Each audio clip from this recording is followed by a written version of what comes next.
اللهم صل وسلم على سيدنا محمد. ازيكم يا حبايبي، عاملين ايه؟ بصوا النهارده معانا قرنبيط، هنعمل قرنبيط. ان شاء الله مش هطول عليكم. معانا هنا قرنبيطه صغيره، ومعانا كوب من الدقيق وعليه شويه نشا، ومعانا كوب من اللبن، ومعانا البهارات: كزبره وشطه، بيكنج باودر معلقه بيكنج باودر، ومعلقه شطه، ومعلقه كزبره، ومعلقه كركم، ومعلقه ملح. تمام. دي البهارات اللي احنا هنحطها للقرنبيط. ومعانا هنا معلقه تومه مفروم وقرن فلفل هنحطه في الميه، هو وكوب اللبن ده هيفرق معاكم كتير قوي. تعالوا بقى نحط اللبن والقرن الفلفل في الميه. انا حاطه في الميه الملح بس. بصوا،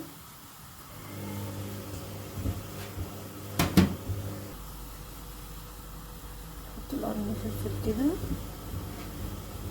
ونحط اللبن.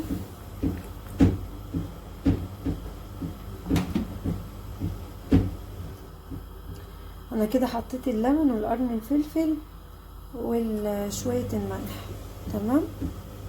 بنحط اللبن عشان ريحة القرنبيط بتبقى جامدة قوي في البيت، ففي بعض الناس ما بتحبش ريحة القرنبيط، فاللبن ده مش هيخليلك ريحة ابدا، ولا قرن الفلفل ده. تمام. تعالوا بقى نقطع القرنبيطة ونبدأ بقى نحطها في المية. بصوا، معانا هنا 3 بيضات.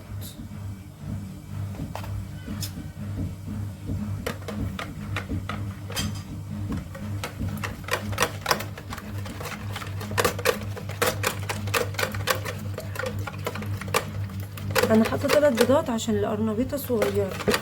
انتوا بقى لو القرنبيطه مثلا جايبينها كبيره تحطوا 5 بيضات.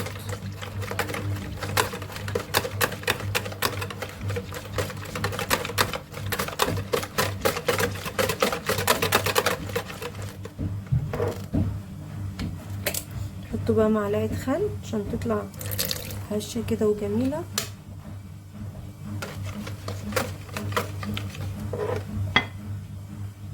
هنا بقى نحط البهارات. نحط البهارات اهي.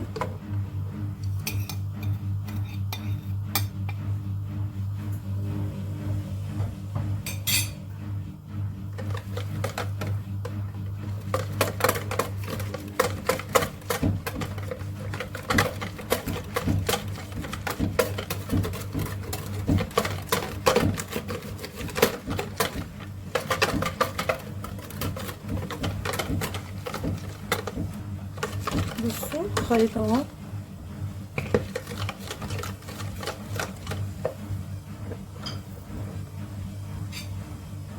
معانا معلقه توم.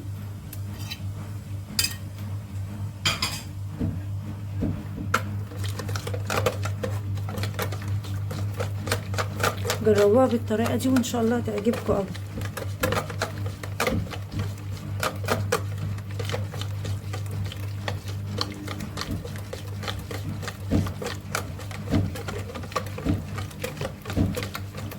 لحد ما الخليط يتجانس مع بعضه كده اهو. معانا هنا كوب الدقيق وعليه معلقتين من النشا.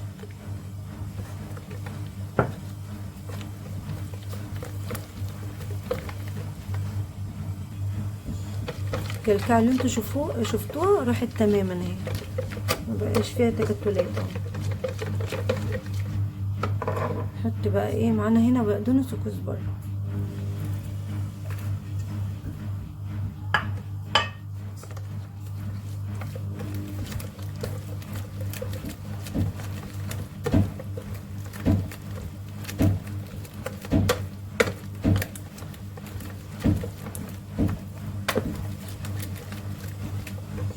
كده بقى هي جاهزه معانا.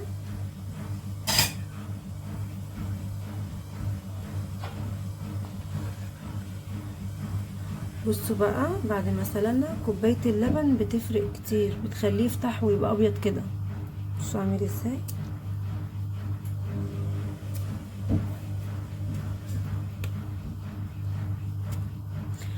كده بقى اعمله كويس الخليط دوت وعلى الزيت بقى على طول. تعالوا معايا بصوا ما شاء الله لونه طالع عامل ازاي، لونه جميل ذهبي وهاش كده في قرمشه بسبب بصوا بقى طالع عامل ازاي، اللون ذهبي ازاي وطالع هاش كده وهيبقى فيه قرمشه وطعمه جميل. الخلطه اللي احنا عملناها دي جميله، شويه الخل اللي حطيناهم ومعلقه البيكنج باودر بتخليها هاش كده وجميل.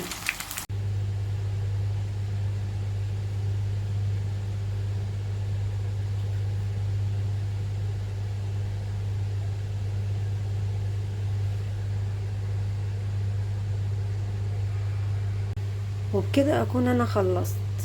ايه رأيكم بقى؟ بصوا لونه جميل ازاي ما شاء الله، لونه جميل جدا ومعاه العيش. الحمد لله، ربنا يديمها بس علينا نعمة. استنوني بقى في الفيديوهات الجاية ان شاء الله اعمل حاجات تعجبكم قوي. ما تنسوش تشتركوا في قناتي وتفعلوا الجرس عشان يوصلكوا كل جديد. اشوفكم على خير. السلام عليكم ورحمة الله وبركاته.